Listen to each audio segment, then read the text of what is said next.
ডান পাশ থেকে তীর আর বর্ষাগুলো আসতে আরম্ভ করলো।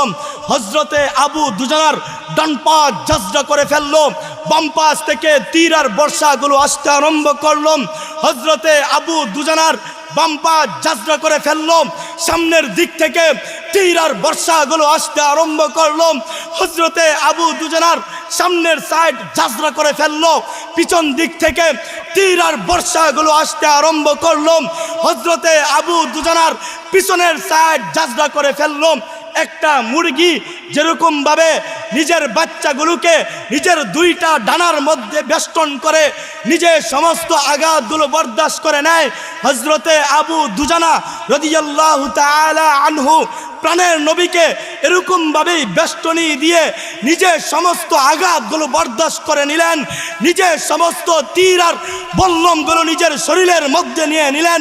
আল্লাহর নবীর শরীরে একটা ফুলের টুকা পর্যন্ত লাগতে দেয়।